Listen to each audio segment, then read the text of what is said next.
Sa mga kapuso nating dumarang sa Magallanes Interchange, naku, agahan niyo po ang pag-uwi mamaya. Isasara kasi ang southbound lane ng Magallanes Interchange mula alas 10 ng gabi para po sa rehabilitasyon. By live report si Victoria Tulat. Victoria!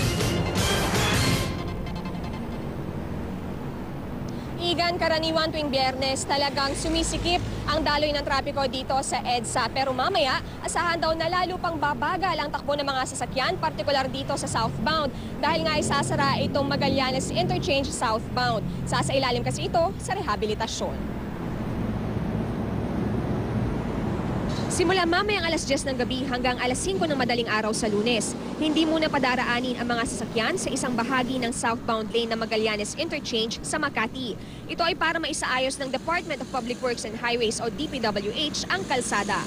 Ang Magallanes Interchange southbound ang tulay na ginagamit ng mga galing sa Osmeña patungo ng South Luzon Expressway. Magtatagal ang road repairs hanggang sa ika-17 ng Agosto. Pero tuwing Lunes hanggang Biyernes alas 11 hanggang alas 5 lang ito ng madaling araw.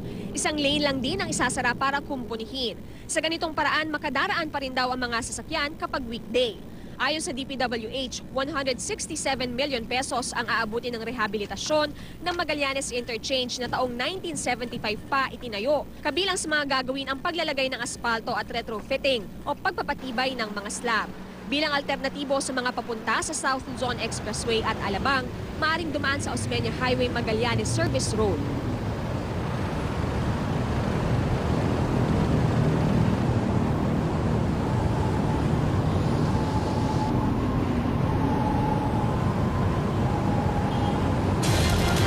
Sa ngayon ay maluwag pa naman ang daloy ng mga sasakyan dito sa may EDSA Magallanes southbound. Pero mamaya nga, kapag isinara na itong Magallanes Interchange southbound, ay tandaan po na magbaon ng mahabang pasensya. Igan?